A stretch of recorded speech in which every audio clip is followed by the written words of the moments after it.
Paris isn't just a city, it's a dream. But what makes this iconic destination so captivating that millions of people from all over the world can't resist its charm? Stick around as we uncover the real magic of the City of Lights. Picture this: a city where every cobblestone tells a story, where art and history breathe from every corner. This is Paris, but not the Paris you think you know. We're about to embark on a journey through time that will reveal the beating heart of the City of Light. From Celtic tribesmen to Roman conquerors, from revolutionary fervour to artistic renaissance, Paris has seen it all. Paris has seen it all. Imagine standing on the banks of the Seine as the first wooden huts of the Parisii rise from the marshy ground. Fast forward to the grandeur of Haussmann's boulevards, then leap to the shadow of the Eiffel Tower as it scrapes the sky for the first time. Are you ready to discover the real Paris? The Paris that has captivated millions for over 2 millennia? Let's begin our adventure through the City of Light, where every street corner holds a secret and every building tells a tale. The birth of a city. In the mists of antiquity, a Celtic tribe known as the Parisii laid the first stones of what would eventually become Paris. Their settlement, founded around 250 BC on the small island in the Seine, now known as Île de la Cité, was more than a simple village. It was the heartbeat of a burgeoning trade hub. The Parisii were skilled traders, utilising the Seine as a natural artery for commerce. They chose this location for its strategic advantages: natural defences and access to vital river trade routes. Their decision would set the stage for the evolution of one of the world's most iconic cities.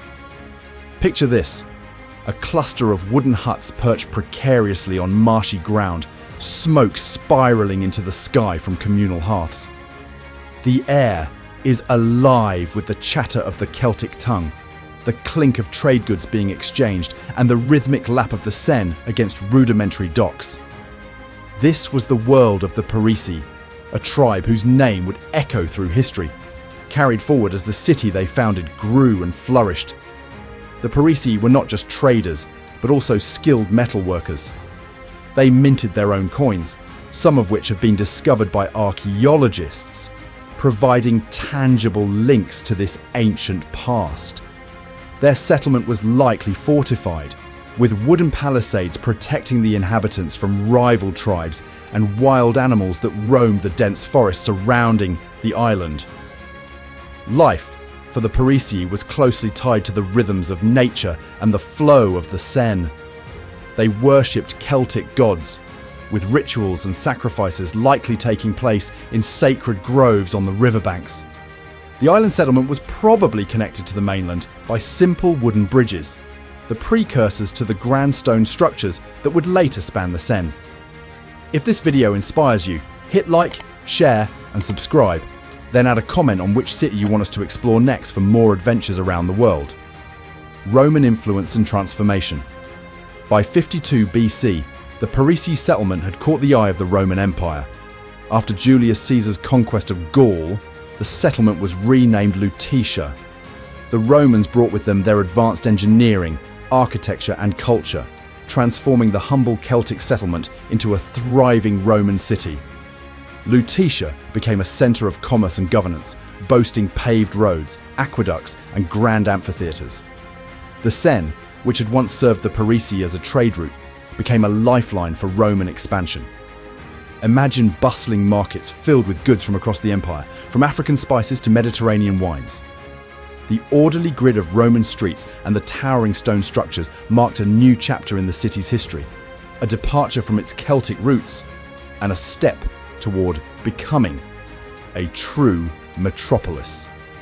Roman conquest and Lutetia. In 52 BC, the course of Parisian history changed dramatically when Julius Caesar's legions swept through Gaul. The Roman conquest transformed the Celtic settlement into the Gallo-Roman town of Lutetia. Picture the Roman soldiers marching into the settlement, their armour glinting in the sunlight, as they begin to reshape the landscape according to their grand vision. The Romans left an indelible mark on Lutetia, constructing magnificent baths, forums, and amphitheatres. Today, you can still see remnants of this ancient past at sites like the Arène de Lutèce, a well-preserved amphitheatre hidden in the 5th arrondissement. As we explore these ruins, imagine the roar of the crowd during gladiatorial contests, the lively debates in the forum, and the daily rituals at the public baths. Lutetia became a thriving Roman city, with wide streets, stone buildings, and advanced infrastructure. The Romans introduced their language, laws, and customs, laying the foundation for the unique blend of cultures that would come to define Paris. The transformation of Lutetia was not just physical, but cultural as well. Latin became the language of administration and commerce, gradually replacing the Celtic tongue of the Parisii. Roman gods were worshipped alongside local deities, creating a unique Gallo-Roman pantheon. The city became an important administrative centre, with a governor's palace likely situated on the Île de la Cité. Roman engineering reshaped the landscape. An aqueduct, stretching over 26 kilometres, brought fresh water from elevated springs to the south of the city. Public fountains and bathhouses became centres of social life. The Romans also introduced viticulture to the region, planting the first vineyards on the hills surrounding Lutetia. The medieval flourish. As the Roman Empire waned, Lutetia was reborn as Paris. The city entered the medieval era as a vital centre of religion and culture. The Île de la Cité became the spiritual heart of Paris, with the construction of the magnificent Notre-Dame Cathedral beginning in 1163. Around this time, the Sorbonne was established. The Middle Ages, from Clovis to Notre-Dame.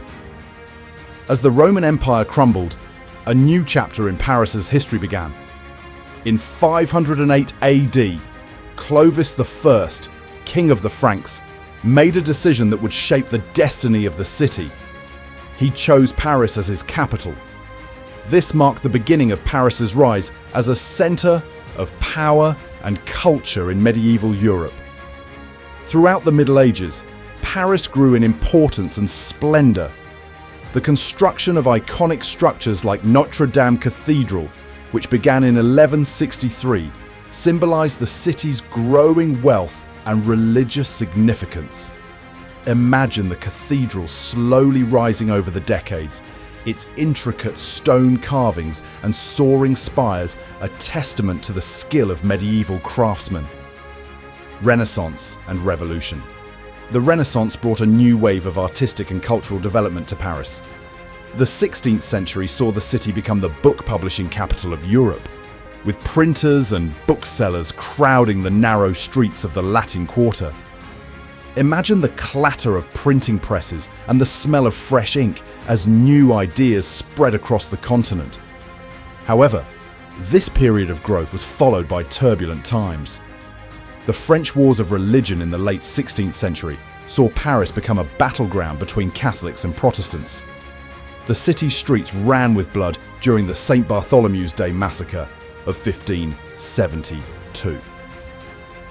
Napoleon and Haussmann, shaping modern Paris. The 19th century brought dramatic changes to the face of Paris. Napoleon Bonaparte's reign saw the construction of iconic landmarks like the Arc de Triomphe, a monument to French military glory. Imagine the emperor himself riding through the streets, inspecting the grand new buildings rising across the city. But the most significant transformation came under Napoleon III and his prefect, Baron Haussmann. Between 1852 and 1870, they undertook a massive urban renewal project that gave Paris its distinctive wide boulevards and uniform building facades. Picture the narrow medieval streets being demolished to make way for grand avenues, the protests of displaced residents mixing with the excitement of a city being reborn. Paris in the 20th century and beyond. The 20th century saw Paris emerge as a global cultural capital. The city hosted multiple World's Fairs, including the 1889 exhibition for which the Eiffel Tower was built. Initially controversial, the tower quickly became the city's most recognizable symbol. Paris became a magnet for artists, writers, and intellectuals from around the world. In the 1920s, the city was the heart of the lost generation of American expatriates like Ernest Hemingway and F. Scott Fitzgerald. Later, it was home to existentialist philosophers like Jean-Paul Sartre and Simone de Beauvoir. The city faced dark times during the Nazi occupation in World War II, but emerged with its spirit intact. In the post-war years, Paris became a centre of fashion, cuisine, and cinema, cementing its reputation as the city of light. The modern city. A blend of old and new modern Paris is a vibrant metropolis that seamlessly blends its historical heritage with contemporary innovations. The city's skyline is a testament to this fusion, with the medieval spires of Notre-Dame, currently under restoration, standing alongside the modern architecture of the Centre Pompidou and the glass pyramid of the Louvre. As we explore the city today, we see how Paris honours its past while embracing the future. In the Marais district, trendy boutiques and art galleries occupy centuries-old buildings. Along the Seine, the former Orsay train station now houses one of the world's finest collections of Impressionist art. And in La Défense, gleaming skyscrapers create a futuristic skyline that contrasts with the historic city centre. Got your own favourite Paris moments, or an idea for which city to explore next? Share them in the comments. And if this video inspires you, hit like, share, and subscribe for more adventures around the world.